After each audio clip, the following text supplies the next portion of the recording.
लड़ाइयाँ कितनी भी हो, लेकिन ये भी सच है कि किसी पर कोई आपत्ति हो तो अपना ही परिवार साथ देता है। भैया, मेरे पीछे पुलिस लगी है, प्लीज मुझे बचा लो। रवि और राज दो भाई, लेकिन दोनों में कभी नहीं पटी। अरे क्या हुआ छोटे, क्या कर दिया तूने? अरे कुछ नहीं भैया, मेरा दोस्त है ना राजू, वो मुझे लेकर बैंक गया था। मुझे नहीं पता भैया कि वो वहाँ बैंक लूटने जा रहा है। मैं उसके साथ बैंक में घुसते ही सीसीटीवी कैमरे में दिख गया हूँ। अब पुलिस मुझे ढूंढ रही है भैया, मुझे बचा लो। राज कुछ सोचता है, फिर कहता है, ओके तुम यहीं रुको, मेरा एक दोस्त पुलिस में है, मैं बात करता हूँ। तभी वहाँ रवि की बीवी राज की बीवी के साथ आ जाती है।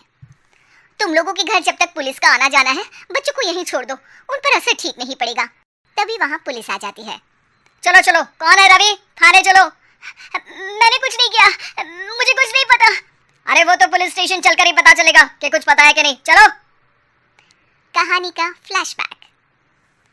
भैया मुझे मेरे मकान में हक चाहिए ही चाहिए। अरे लेकिन छोटे, अभी मेरे बच्चों पर काफी खर्चा है, तेरी भाभी की भी तबीयत ठीक नहीं रहती, बजट बिल्कुल नहीं है कि मैं अलग होकर रहूं। देख लो भैया, 1 महीना है तुम्हारे पास, जल्दी से घर खाली कर दो।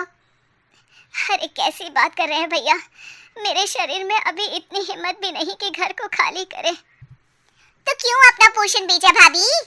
अरे तुम तो जानती हो, पिताजी की बीमारी के कारण उन्हें हमारी जरूरत थी, कैसे आते पैसे। ससुर जी तो बूढ़े थे भाभी, उनकी बीमारी में भी पैसे लगाना कौन सा अकल का काम था। तो क्या पिताजी को मैं मरने के लिए छोड़ देता? अरे रवि तू तो समझ, पापा को हमारी जरूरत थी, उन्होंने हमारे लिए हर वो काम किया जिससे हमें खुशी मिले। बैक टू रवि जो जेल में बैठा है। ये मैंने क्या कर दिया था?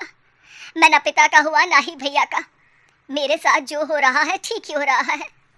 तभी वहाँ पुलिस वाला आता है। रवि तुमसे कोई मिलने आया है। भाभी आप यहाँ क्यों आई? पुलिस स्टेशन है ये भाभी।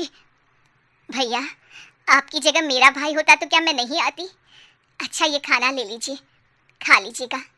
आपके भैया लगे हैं वकीलों और पुलिस वालों से बात करने में, डरने की कोई बात नहीं, जब आपने गुनाह किया ही नहीं तो सजा भी नहीं मिलेगी। रवि भाभी को देखकर रोने लगता है। घर में साक्षी चुपचाप बैठी होती है कि तभी सोनम कहती है, अरे साक्षी क्या हुआ, परेशान क्यों हो रही हो? भाभी अभी अभी पुलिस स्टेशन से खबर आई है, इन्हें बड़े जेल में शिफ्ट किया जा रहा है, मैं क्या करूंगी भाभी? रो मत, हम अच्छे से अच्छा वकील करेंगे, लेकिन उसमें तो बड़े पैसे लगेंगे दीदी, हम इतना पैसा कहाँ से लाएंगे? अरे क्यों, ये मकान है ना, और मेरे कुछ गहने भी है। साक्षी की आंखों में पानी आ जाता है।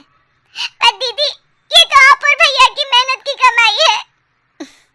पापा के बाद भी तो हम लोगों का सब खत्म हो गया था, पापा को तो बचा नहीं पाए, लेकिन भैया को जरूर बचा लेंगे, और भगवान चाहेंगे ना तो दोनों भाई मिलकर इससे भी बड़ा मकान खड़ा कर लेंगे। साक्षी।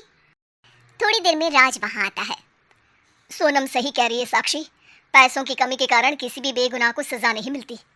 राज एक अच्छा सा वकील करता है। सोनम और साक्षी बचाए पैसे और अपने गहनों को बेचकर रवि का केस लड़ते हैं और जल्दी रवि जेल से बाहर आ जाता है। रवि राज को गले लगाकर कहता है, भैया मुझे माफ कर दो, मुझे साक्षी ने सब कुछ बताया है। भैया आपने मुझ पर विश्वास किया, मेरे लिए दिन रात मेहनत की, भाभी ने अपने गहने तक बेच दिए। भैया आपने तो पापा के लिए भी पैसे नहीं देखे, लेकिन मैं बहुत ही सेल्फिश निकला। भैया एक आखिरी बार मुझे माफ कर दो, मैं शर्मिंदा हूँ। अरे भाई अपने तो अपने ही होते हैं, पापा ने हमारे लिए क्या नहीं किया ये तुम्हें बताने की जरूरत नहीं है मुझे। और फिर तू तो मेरा भाई है, पैसे से बढ़कर रिश्ते होते हैं भाई।